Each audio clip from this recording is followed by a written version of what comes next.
Anyway, so I have a fandom thoughts vid to run off about AEW. Mm. I got me some Bang Energy. Oops, covering the damn name. Cotton candy. Because I felt like cracking this open and having it because I like Bang Energy. It's good stuff. So, I feel like AEW is in creative limbo. And they've been that way since MJF lost the title. And even before that, they've been in creative limbo. And what I mean by that is they have good ideas, they just aren't firing on all cylinders like they should be. The matches are good, depending. Um, but what did I watch recently? Punk's interview with Ariel was very intriguing. And then the footage from All In London, Wembley, that was just so dumb. And yeah, Cash was right, Dax was right, Tony Schiavone was right. Like, why the fuck? Who gives a shit? Why are you rehashing shit from 8 months ago? Dumb. And it wasn't even that big a deal. I was interested though. I was like, the fuck happened backstage? Like, mm. And then only to find out it was over Jack wanting to smash a rental car window with a pipe. Idiot. Fucking retard. I don't know. AEW could be so much better. And I've made a video on that before. But that was a while ago. This is more new shit that I've been thinking about.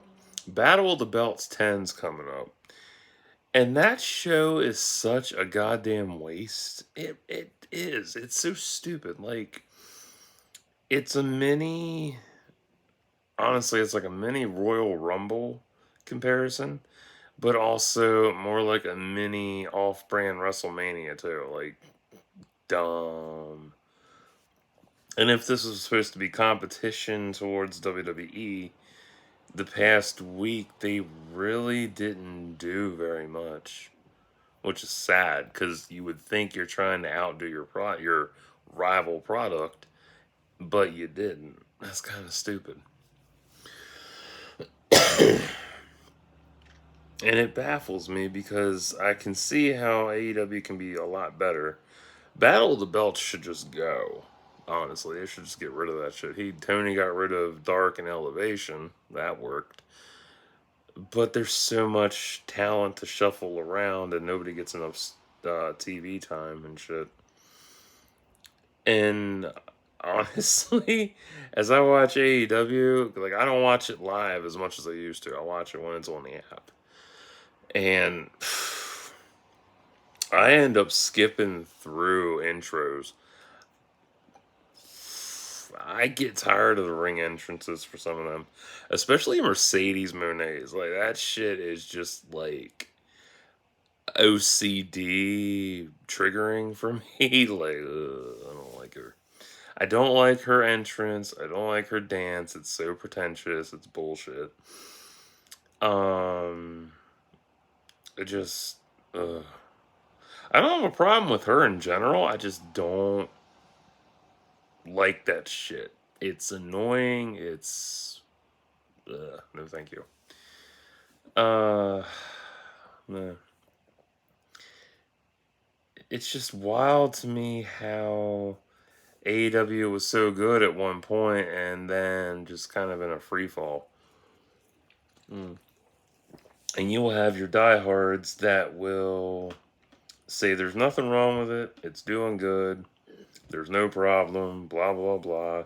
You have your conspiracy theorists that claim, Punk was brought in to ruin the company and all this bullshit and whatever. Who cares? I don't know. I like it. It's a good program. It's just there's so much wrong with it. You think they would try to fix it. And the fact that Punk pointed out that there's no boss what is the word I'm looking for? Structuring. There's no boss structure in AEW aside from Tony who doesn't even act like a boss. It is pretty sad. And I find it funny, and I've even watched, like I mentioned before, I've watched different interviews. I've watched Bischoff's interviews. I've watched Jeff Jarrett's stuff. I've watched Jim Cornette. I love Jim Cornette. He's funny as fuck. Oh my! But I like Bischoff the most. I do, because he's more level-headed, and his latest one that I watched, where he draws comparisons and stuff. Like, I see he's bitter about WCW still a little bit, just a hair. But him pointing out that things that could go better with AEW and stuff, yeah, like I can see him wanting to be part of AEW and fixing everything that's wrong. I can see that. I really can. But I doubt that would ever happen because he's been so critical of Tony. And, he's got every right to be critical. I mean, the thing is, if you can't take criticism from, a fellow former company owner, you might need to grow up a little bit. But, I don't know. It's just wild to me. Like, God. It's really wild because you think the company was doing great, and then you see, they can't fill seats. Ticket sales are reflections of how the company's really doing. And everybody being let go. That, ooh, man. When I saw they let go of Dasha, I was shocked. I'm like, you're letting go of a ring announcer? Are you fucking retarded? Like, why? Like, I mean, I get a bunch of them being let go because they're trying to fill spots. But on the other hand of that, on the other side of that coin, I feel everybody's been let go because Tony bought Will Ospreay, Okada, and Mercedes. Yeah. So that's pretty telling that they got rid of so many people so he could have all of them. That's sad. Mm. And I find it even sadder that JR is retiring this year. Yeah, that sucks. That's wild. I mean, he's debating on it, but it's supposed to be his last year with AEW as commentary. And that's going to be hard to fill. That's a hard seat to fill. And that last pay per view of the year, World's End, this year, World's End 2024 is going to be his last pay per view. Ugh, that sucks. But I get it. And I watched some of his stuff too, and he's getting up there.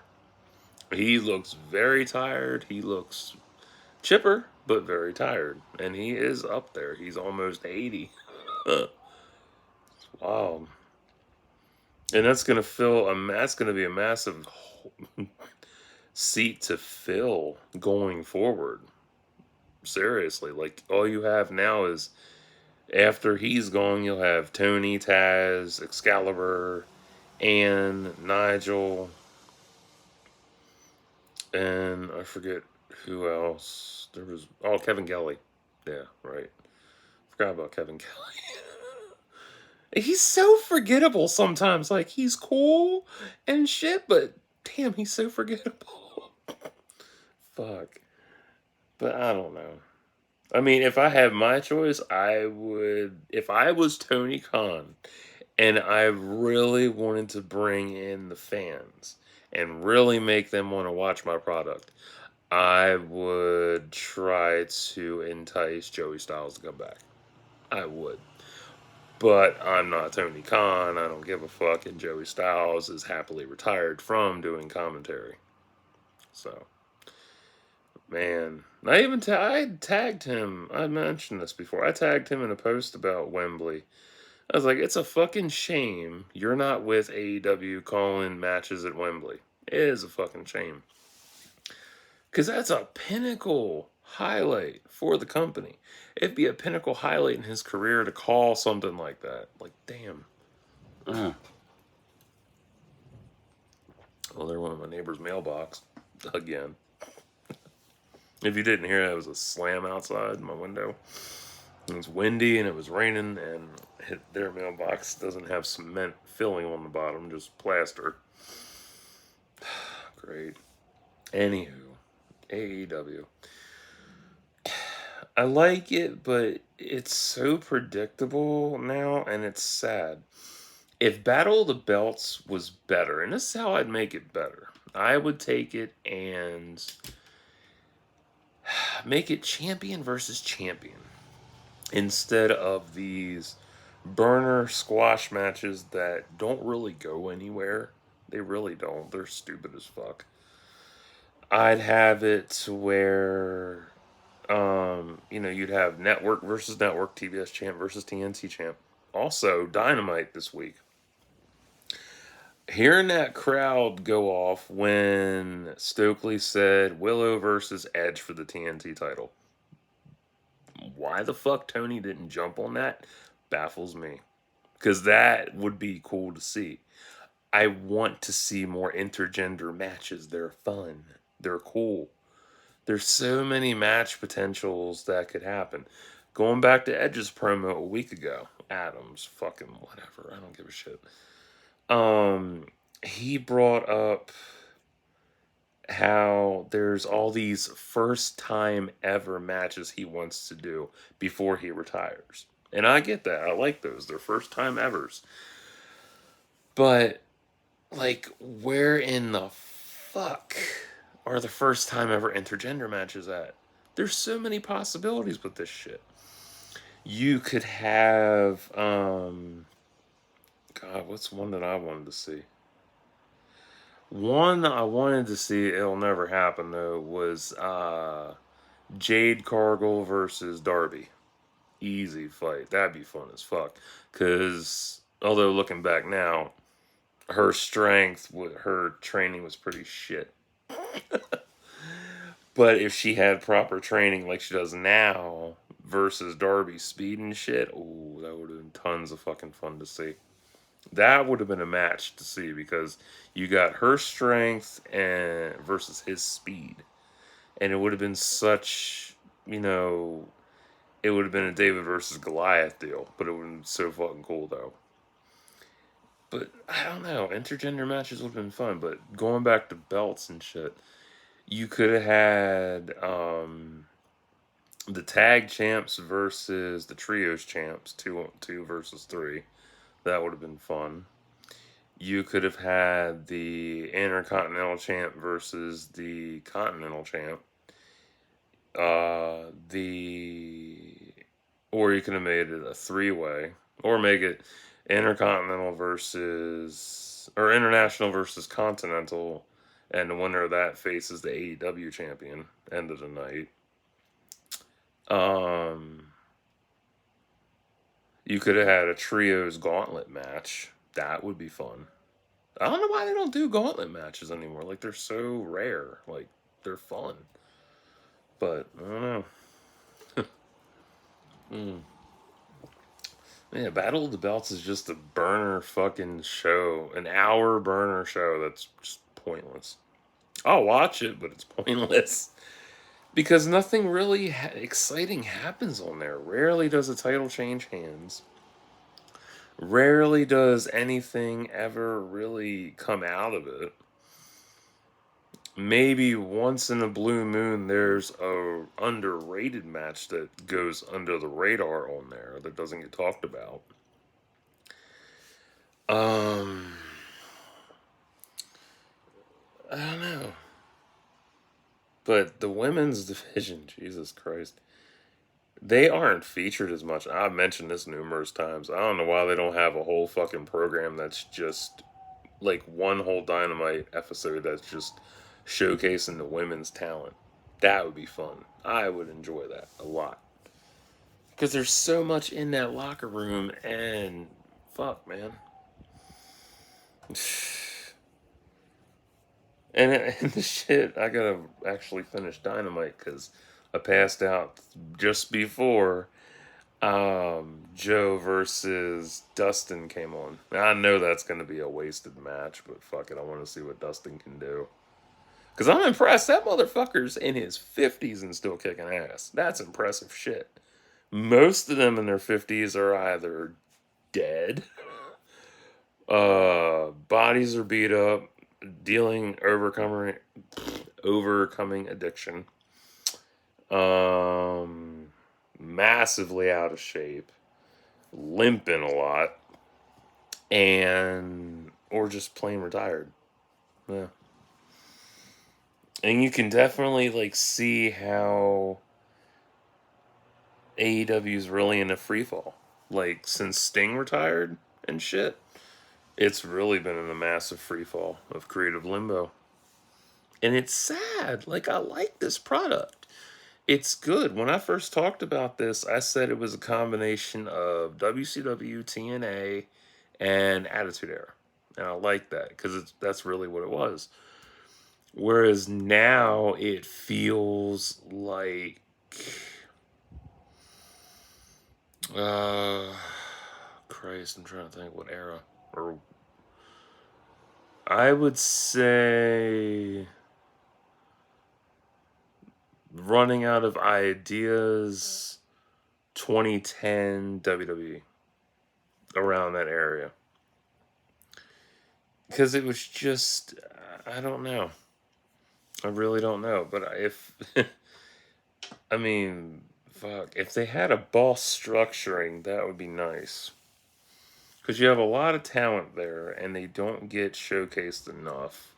Everybody's split over five. Well, if we're gonna count in total, because Tony owns AEW and Ring of Honor. That felt good. You have Dynamite, Rampage. Oh, actually, let's go in order. Dynamite, Ring of Honor, Rampage, Collision, pay-per-view, another pay-per-view, because there's usually two in a month. For you have AEW pay-per-view, and then you have Ring of Honor, Supercard, or whatever they got going on. And that's it. And Battle of the Belts being on every 4 months, that's stupid. God. If you're going to have Battle of the Belts, here's how I'd run that shit. I'd have it in February and November. Yeah. 2 times a year instead of 4. You don't need to run that shit so hard, man. There's no point because during a whole calendar year, the belts change hands, what, a handful of times? That's about it. You don't need Battle of the Belts 4 times in a fucking year to prove that.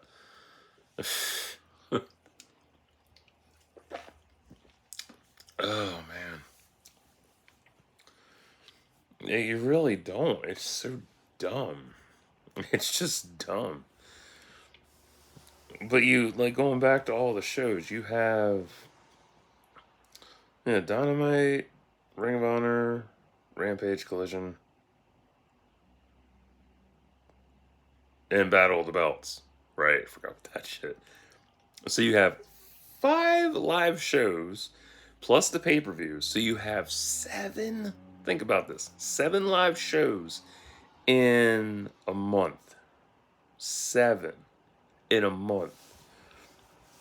And I know I'm not doing the math right, but I'm pointing out that you have 7 shows to work in a month. That's a lot. And even Bischoff brought up how difficult that was when Nitro was 3 hours, Thunder was 2 hours, and then you had the pay-per-view at the end of the week. That was another 3 hours. God. And even Triple H brought that shit up with Raw going to 3 hours. And even 4. Ugh. Because that extra hour is taxing because you have to really think. You got to throw your shit out there like, what's going to work? How's this going to go down? What do I do? It's hard. But yeah, like if there's no structure and they're just doing shit, that's kind of sad. Yeah. And I don't necessarily blame talent. I don't blame Tony. Like, this company is still in its infancy. I mean, look at TNA in the beginning. Like, how they started out. It was literally it started out with, the vestiges of WCW and uh, WWE talent coming in and going back and forth. They had their homegrown talent as well. And then, they cut off a lot of the older WCW talent who left, and then some of them stayed backstage to help out the newcomers. That's smart because you're giving them information, you're giving them opportunities, you're educating them. That's important. Mm. And they peaked. They went from this and then peaked so goddamn well. And it's wild. Like, I remember when TNA was in its heyday, like Christ. And even Booker T mentioned in an interview, I forget which one it was, but he brought up how when he was brought into TNA, he's like, I could have flexed my ego. I could have taken over and said, you know what, I'm better than you. But I didn't. And I like that. Like, he saw the talent. He was smart. A lot of them don't do that. Some of them will come in and like, oh, I'm better than you. Hogan. Yeah, some of them can't exactly see in front of them. They just see themselves. Yeah.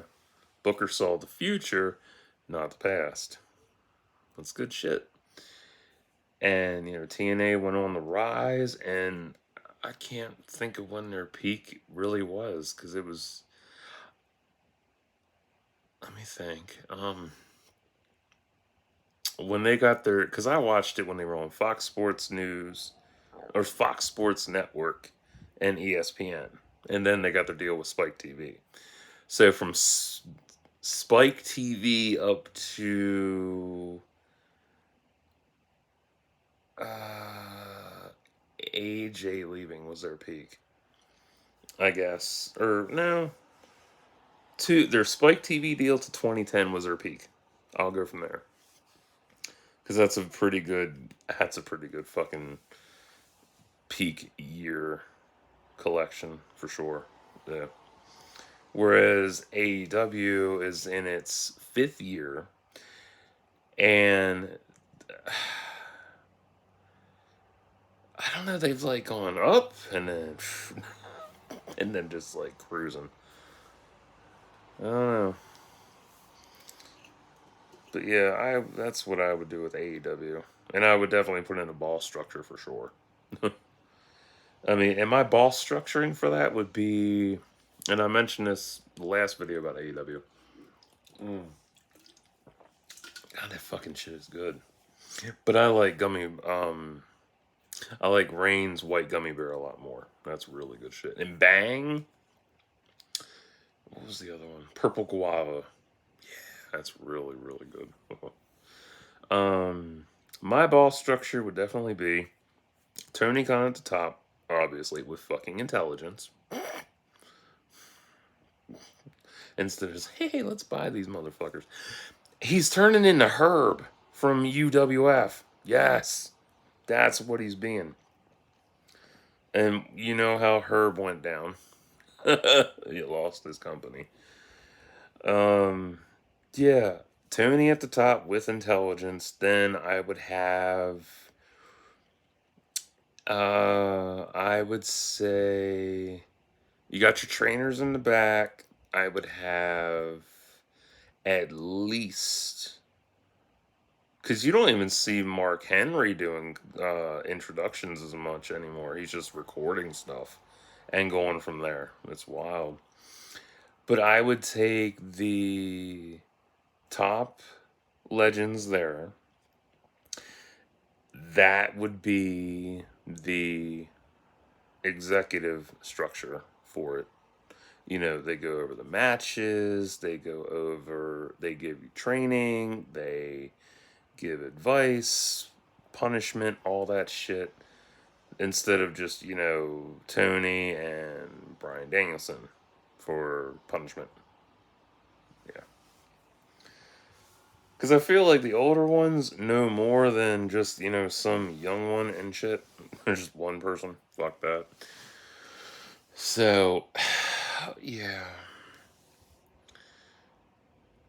It's just wild. Like, because I see all that talent, and most of that motherfucking talent is gonna end up leaving, which most have. Matt Hardy just got released because he didn't renew his contract. I don't blame him, honestly.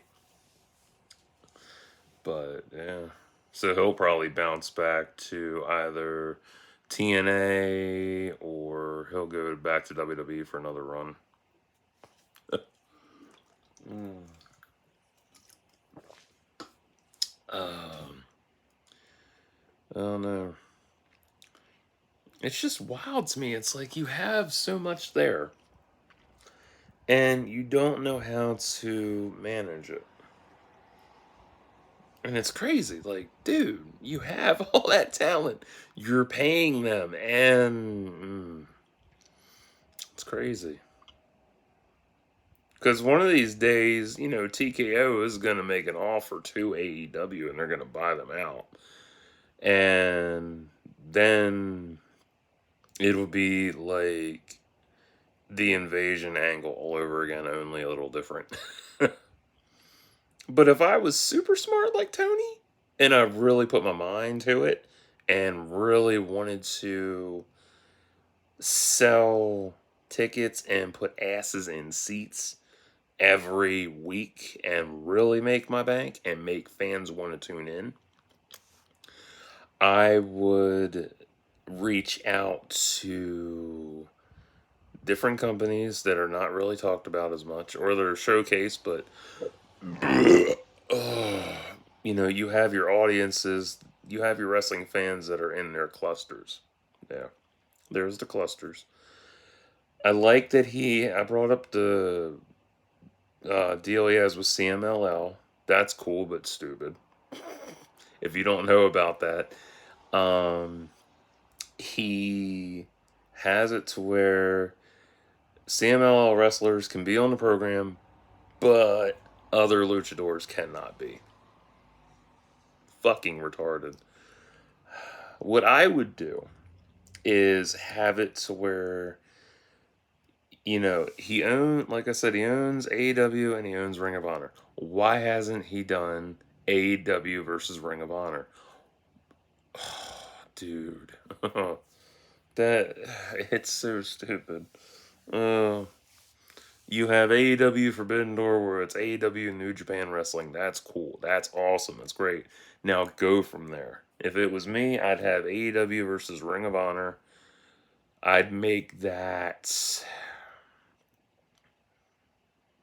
Yeah, I'd make that a September pay per view easily. Um, I would have AEW. I'd have a bunch of AEW versus whoever.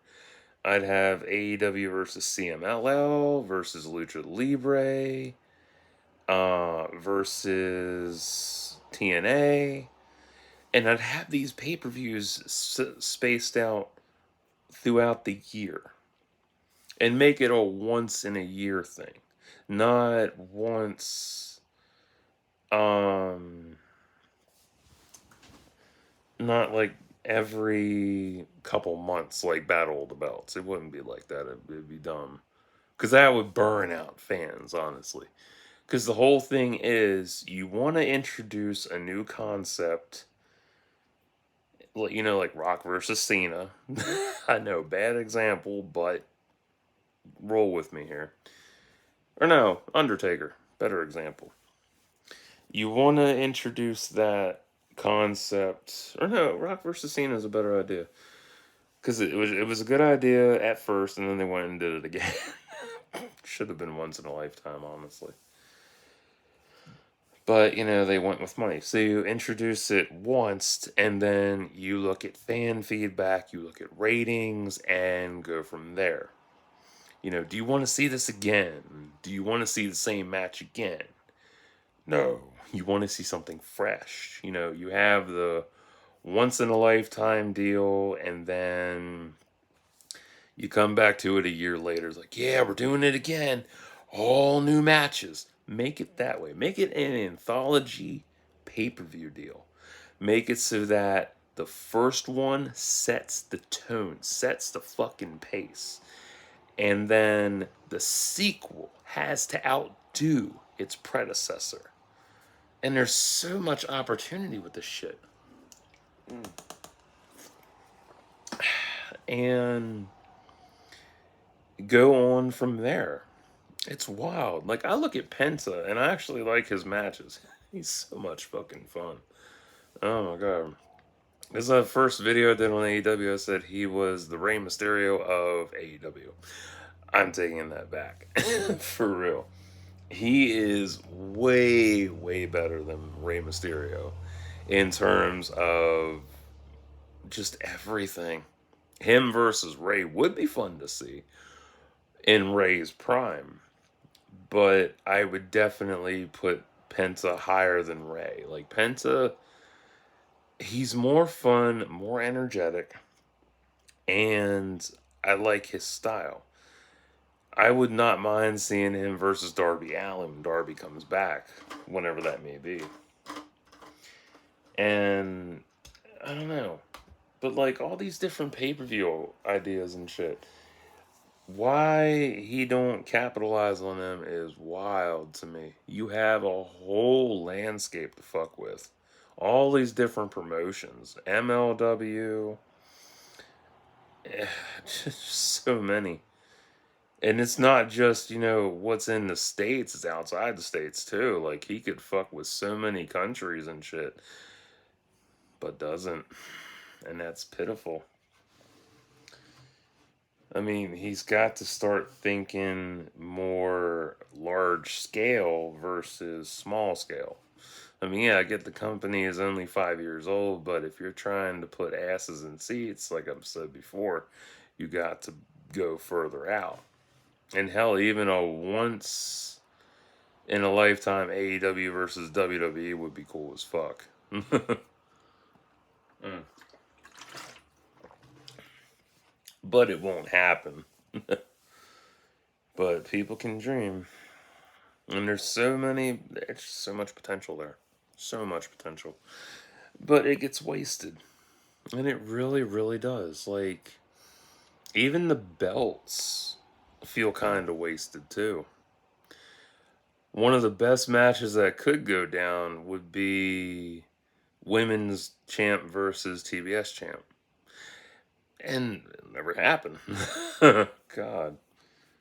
Or if you really wanted to have a lot of goddamn fun, have Battle of the Belts come to a close with a championship battle royale. All the champions versus each other. And whoever walks out is the real champion of AEW. No belts on the line, just whoever's left standing. Plain and simple. Be a lot of fun. You can't do that. Women can't be in the same ring with the men. Who fucking cares? It's an idea. But I don't know. I spitball all kinds of shit. But it'd be fun to see it change and morph, but they won't do it, which is so sad. I mean, if I ran a company, that's how I would handle things with my talent, honestly. I'd be talking to them. I'd be like, here's something you can change to make yourself look better on TV, you know. And a lot of them can't handle criticism, which is really funny. I get that. I understand that. Like, if you're stuck in your mindset of like, yeah, I'm doing everything right. I know what I'm doing. I know how to handle myself. And, boss comes like, well, you should try this. And I don't know. I like the way I'm going right now. If it's improving your craft, try it. Not hard to do. And I get being afraid to try something new, because if you stick with one thing for so long, Hulk Hogan's a prime example of this, it only goes so far. But if you're trying to evolve your talents and win over the crowd, there you go. And it's wild. And some people have amazing ideas of how they could go down, while others just have shit deals. Yeah. Attitude Era is a prime example of shit ideas. The Monday Night War is full of shit ideas that did not pan out correctly. And it's sad. I mean, I see so much of that talent and it just wasted. Ain't no other way to put it. What else? I think that's about it. Oh, I would switch up commentary too. I mean, I like Taz, Tony, and Excalibur. It's a great trio. But I would definitely want to switch that up every so often. You know, like it's good to have a trio together. And speaking of Tony, oh man, his face when he saw that footage being replayed. Ooh, now I know how JR felt talking about the plane ride from hell. Jesus. He's like, oh, why'd you show that shit again? Fuck. Yeah. God. But yeah, I would switch commentary up. I would even throw some female commentary into the mix too, because there's a lot of female wrestlers out there and female commentators that know shit too. It's like, dude, roll with it. Switch things up. That's how you keep the crowd excited. Like, fuck, you could switch it. You have, what, Tony doing Saturdays too. Switch it out so Tony's doing pay-per-views for a while and then have it be, you know, Nigel, Taz, Kevin, and Excalibur rolling on commentary, switching it up through the weeks. Be fun. Oh well. Because I can't remember, there was... I'm trying to think who the hell the one female wrestler was that did commentary that I liked. Because I always found it interesting. I was so enthralled by her feedback, and I can't remember who the fuck it was. Wasn't Christy Hemme? No. I don't know. Renee should do commentary. That would be fun. I'd enjoy that. Fuck. I mean, she does so good with interviews and shit. I don't know why she hasn't been offered a commentary position. Like, fuck. You have so much choice there, and nobody... It's like the writing's on the fucking wall. It's like, roll with it. God. Or if AEW is in a, you know, hometown of a retired legend, have them give commentary for that show. That would be fun. Because it'd be a one night deal. It'd be like, wow. Or if they're there for Dynamite and Rampage and Collision, you know, have them do it for 3 shows. That'd be a lot of fun. Like, wow, I get to hear so and so giving commentary. How cool is that? But oh well. So that's what I've got on AEW, Creative Limbo, and all that bullshit. But it is what it is, and it won't change, and that's pitifully sad. Because you get invested in something, you want to see change, right? You don't want it to be the same, because if it stayed the same, whatever. And one thing that's really kind of glaring to me is how they have a contract in place for -1 when he turns 18. What if he doesn't want to wrestle at 18? What if he doesn't make it to 18? Never know. I mean, that'd be some wild shit like, oh, he's going to wrestle at 18 and then I don't want to. Or he dies before 18. That's kind of stupid. Then it's like, great, we lost another one too soon. It's crazy. It can happen. You never know.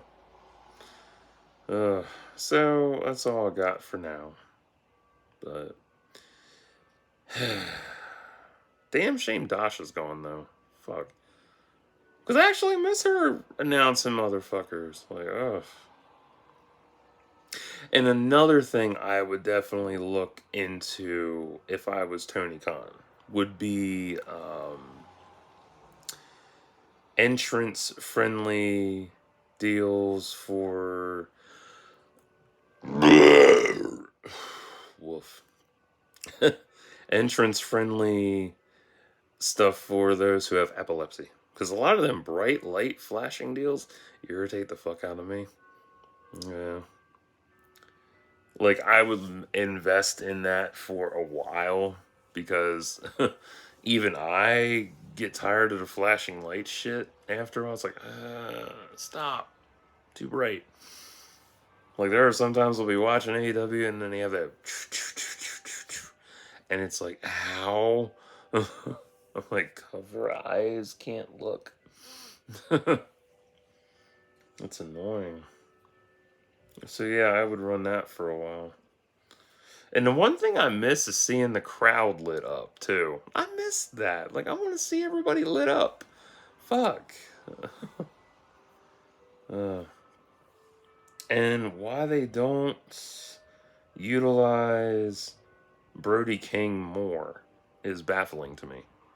I like House of Black. They're good.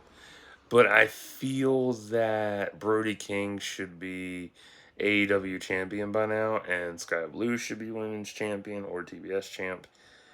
I don't know. There's so much. I don't know why they don't follow through with a lot of shit. But it's Tony's company. Tony gonna do what Tony does, and that is sit on his ass and nothing. I mean, God. I mean, if they keep signing in new talent and getting rid of motherfuckers just because they signed someone new, it goes back to the old adage of, when Shawn Michaels left WWF and they replaced him with Road Dogg, Billy, and X-Pac. 3 for 1. Can't argue that. Just shows, like, if you're signing multiple talents and then you get rid of a bunch of talent, maybe something in the works there. So, that's what I got. So, I'm going to get off here, upload this. It'll be about 42 minutes now. So, it's probably like an hour and a half to process. Great. So, until next time, like and subscribe for thoughts and prayers.